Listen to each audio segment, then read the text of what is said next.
Natacha Duroisin, bonjour. Vous êtes chef de service à l'école de formation des enseignants à Lumons. Alors là, on va repasser dans l'enseignement secondaire à quelques jours des examens dans un mode hybride. Est-ce que finalement, ça a été annoncé vendredi, c'est mis en place mercredi? Est-ce qu'en si peu de temps, on peut mettre en place un mode hybride et qui parle aussi de pédagogie? Alors, oui, c'est possible, à condition évidemment que les écoles disposent notamment d'une plateforme d'enseignement-apprentissage à distance. Maintenant, ce qui me pose un peu plus question, c'est plutôt le timing, le temps laissé aux enseignants pour proposer cet enseignement hybride. Il ne reste plus énormément de temps avant les épreuves de fin d'année. Et donc, en fin de compte, cet enseignement hybride ne sera d'application qu'une semaine, parfois moins qu'une semaine. Et là, c'est plus problématique, évidemment. Vous parliez de plus-value. Depuis le premier confinement, vous avez aussi étudié les modes hybrides. Est-ce qu'il y a une plus-value qu'on pourrait conserver à l'avenir dans l'hybridation? Oui, alors il faut distinguer plusieurs modes justement d'organisation de l'enseignement hybride. Il faut savoir que les écoles n'ont pas tous opté pour le même mode organisationnel. Donc certaines écoles ont proposé un enseignement hybride une semaine sur les deux. D'autres écoles ont fait venir les élèves 2 à 3 jours par semaine. D'autres encore ont opté pour un modèle hybride un jour sur deux ou encore toutes les matinées ou toutes les après-midi uniquement, en voyant ainsi les élèves tous les jours. Et il s'avère que cet enseignement hybride où on voit les élèves plus régulièrement, très régulièrement, une journée sur deux, voire toutes les journées, à raison d'une demi-journée, sont deux modes plus efficaces pour l'organisation de l'enseignement hybride. Il y a aussi évidemment plein d'outils qui se sont développés, dont le développement a aussi été accéléré évidemment avec les confinements. Est-ce que les professeurs aujourd'hui sont assez formés pour les utiliser?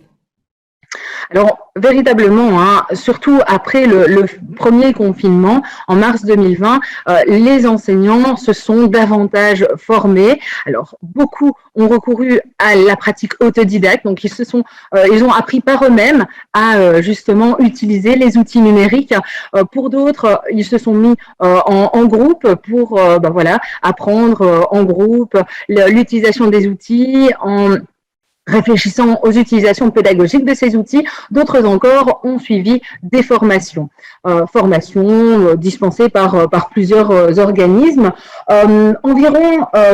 Environ 40% des enseignants se sont formés à l'utilisation du numérique et d'autres n'ont pas suivi de formation à proprement parler. Ils sont environ 60% à ne pas avoir suivi de formation à proprement parler, mais ils étaient plus de 50% à apprendre par eux-mêmes, à utiliser les outils numériques. Est-ce qu'ils sont en demande de ces formations? Oui, ils sont en demande de formation. Bien sûr, ils sont davantage en demande de formation que d'outils numériques à proprement parler, parce que l'on sait, et il est bien connu, que la technique ne fait pas tout, et qu'on a beau être équipé d'un point de vue technique, si l'on ne sait pas faire usage de ces outils techniques à des fins d'enseignement-apprentissage, c'est problématique. Et donc, les enseignants sont toujours à la recherche, effectivement, de pratiques d'usage qui pourraient venir renforcer la pédagogie qu'ils souhaitent mettre en œuvre, notamment à des fins de différenciation des apprentissages. Ça, c'est toujours systématiquement quelque chose qui revient dans nos enquêtes, c'est cette demande de formation pour l'utilisation d'outils informatiques à des fins de différenciation des apprentissages. Alors, on a vu aussi pendant le confinement qu'il y avait une fracture numérique au niveau des élèves. Est-ce que cette fracture numérique, elle existe aussi au niveau des professeurs? Alors oui, effectivement, dans le cadre des enquêtes que nous avons menées depuis le début du confinement, nous estimons à plus d'un enseignant sur 10 qui ne dispose soit pas d'ordinateur, soit n'est pas suffisamment compétent pour utiliser cet ordinateur à des fins d'enseignement-apprentissage. Et donc, oui, on peut parler aujourd'hui d'une fracture numérique chez les enseignants. Et c'est par rapport à l'âge, par exemple, ou il y a d'autres critères qui rentrent en ligne de compte? Non, l'âge n'est pas un critère qui a été en tout cas mis en évidence dans le cadre de nos recherches. Nous avons des enseignants avec pas mal d'années d'ancienneté qui ont décidé et voilà, ont sauté le pas concernant cette utilisation des outils technologiques à des fins d'enseignement-apprentissage. Chez les plus jeunes, c'est pareil, on ne retrouve pas, on ne peut pas se dire que tiens, ce sont les plus jeunes qui sont les plus réfractaires. Pas forcément. Non, cette fracture numérique touche toutes les catégories d'âge d'enseignants. Quels sont selon vous vraiment les avantages qu'on pourrait tirer de cet enseignement à distance? Est-ce que ça pourrait permettre, par exemple, de rapprocher un peu l'élève du professeur, de l'impliquer plus dans son apprentissage? Alors, oui, notamment, mais il y a aussi d'autres bénéfices qui ont pu être mis en évidence dans le cadre de nos enquêtes. Euh, pour l'élève, en tout cas, l'enseignant estime que pour l'élève, l'hybridation est très importante car les élèves acquièrent une autonomie sur le plus long terme, à condition évidemment que cet enseignement hybride soit dispensé sur plusieurs semaines et non pas, comme on va sûrement le vivre ici, pour quelques jours.